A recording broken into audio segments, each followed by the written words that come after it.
Jumpa kembali di Sharing Firman.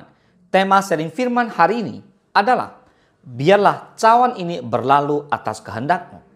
Mari kita buka Alkitab kita bersama. Kita baca di Matius 26 ayat ke-39. Maka ia maju sedikit lalu sujud dan berdoa. Katanya, "Ya Bapakku, jikalau sekiranya mungkin, biarlah cawan ini berlalu daripadaku.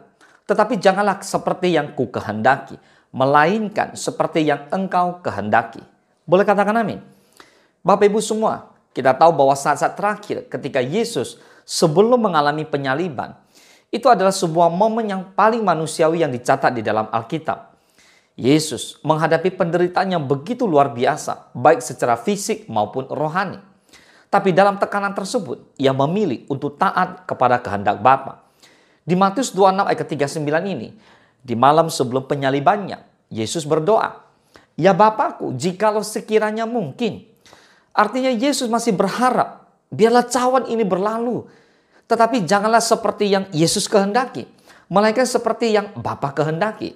Nah saudara, kita semua tidak ada yang mampu mengerti benar apa yang Yesus lalui malam itu. Tapi doanya Yesus telah membingungkan banyak orang. Sampai di titik ini, Yesus tampaknya sepenuhnya mengetahui apa yang akan dialaminya di salib. Dan tetap akan maju dengan rela dan yakin. Tapi tampaknya Yesus sedang berdoa untuk menempuh jalan lain. Sepertinya begitu. Saat dia berdoa, dia mengatakan bahwa biarlah cawan ini lalu daripadaku. Apakah dia sedang minta izin kepada Bapa untuk menempuh jalur alternatif yang lain selain salib?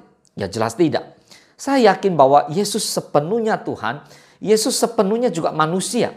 Di sisi ini, Yesus menunjukkan sisi manusiawinya. Saya yakin Yesus tidak berubah pikiran. Mari kita lihat bukti di dalam Alkitab bahwa rencana salib sudah disiapkan sebelum dasar bumi diletakkan. Makanya Paulus mengatakan di Efesus 1 ke 4, sebab di dalam Dia Allah telah memilih kita sebelum dunia dijadikan, supaya kita kudus dan tak bercacat di hadapannya. Dan rencana ini menyebutkan adanya penyembelihan anak Allah tercatat di Wahyu 13 ayat ke-8. Dan semua orang yang diam di atas bumi akan menyembahnya. Yaitu setiap orang yang namanya tidak tertulis sejak dunia dijadikan di dalam kitab kehidupan dari anak domba yang telah disembelih. Jadi sebelum Yesus lahir, dia sudah tahu bahwa dia akan mati di bumi. Nah hari ini ada 3 poin penting yang mau kita bahas. Yang pertama, penderitaan itu nyata. Yang kedua, doa yang tulus adalah kunci. Dan yang ketiga, penyerahan diri membawa kemuliaan. Mari kita mulai. Poin pertama, penderitaan itu nyata. Saudara, lihat kata cawan melambangkan penderitaan, murka Allah, dan penyaliban yang akan dijalani. Bahkan Yesus sang putra Allah bergumul dengan beratnya jalan salib itu. Ini menunjukkan bahwa pergumulan dalam menghadapi penderitaan adalah hal yang manusiawi. Nah, bagaimana kita mengaplikasikan dalam kehidupan kita? Kita pun sering ingin lari dari penderitaan. Entah masalah keluarga, entah masalah pelayanan, entah itu pekerjaan. Tetapi itu bukan berarti kita kurang iman ya.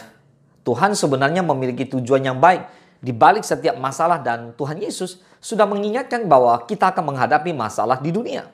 Setiap masalah selalu memiliki jalan keluar sendiri dan setiap orang memiliki masalahnya sendiri.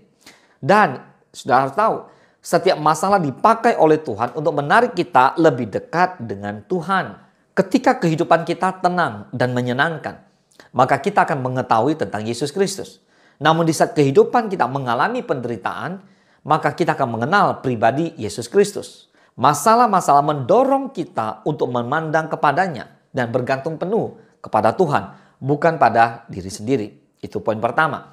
Sekarang kita lihat poin kedua, doa yang tulus adalah kunci. Yesus tidak menyembunyikan perasaannya. Jikalau mungkin biarlah cawan ini berlalu. Namun ia tidak berhenti di sana. Ia menyambung doanya dengan penyerahan penuh. Tetapi janganlah seperti yang kukehendaki. Nah, bagaimana aplikasi dalam kehidupan kita? Lewat sharing firman hari ini, saudara, kita belajar bahwa dalam doa kita boleh jujur kepada Tuhan. Tapi pada akhirnya kita harus menyerahkan keputusan kepada Tuhan. Jadi saudara, pentingnya doa yang tulus, di mana besarnya kuasa daripada doa bukan berada pada apa yang kita ucapkan, melainkan dari kesungguhan hati kita di dalam bergumul dengan doa yang kita panjatkan kepada Tuhan. Katakan amin. Dan poin yang ketiga, penyerahan diri membawa kemuliaan. Karena ketaatan Yesus, keselamatan tersedia bagi seluruh umat manusia.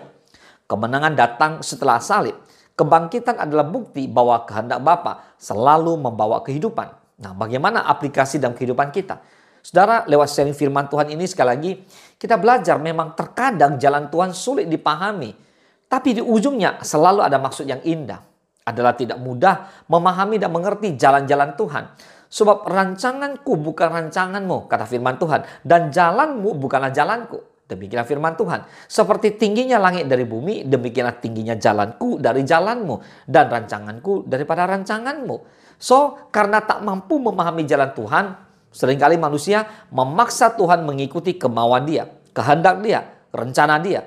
Tapi kita sendiri tidak mau mengikuti jalan-jalan Tuhan. Mengapa? Karena kita pikir jalan Tuhan itu memang sulit dimengerti dan serasa tidak masuk akal. Seperti apa yang terjadi sama bangsa Israel.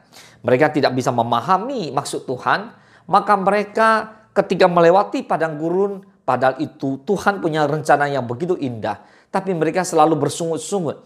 Orang yang hanya terfokus pada hal-hal lahiriah akan mudah kecewa dan bersungut-sungut kepada Tuhan seperti bangsa Israel. Baik Bapak Ibu semua, sebagai kesimpulannya, sekarang saya mau bertanya, apa cawan dalam kehidupanmu saat ini? Cawan berbicara tentang penderitaan. Apa yang menurut Bapak Ibu saat ini begitu menekan saudara? Serahkan semua kepada Tuhan. Yang kedua, maukah saudara menyerahkan ke tangan Bapa dan berkata, bukan kehendakku tapi kehendakmu yang jadi.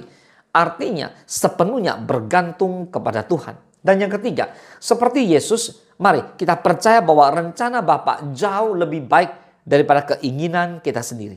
Biarlah datang kerajaan Tuhan, jadilah kehendak Bapa di bumi seperti di surga. Katakan amin. Tuhan Yesus memberkati.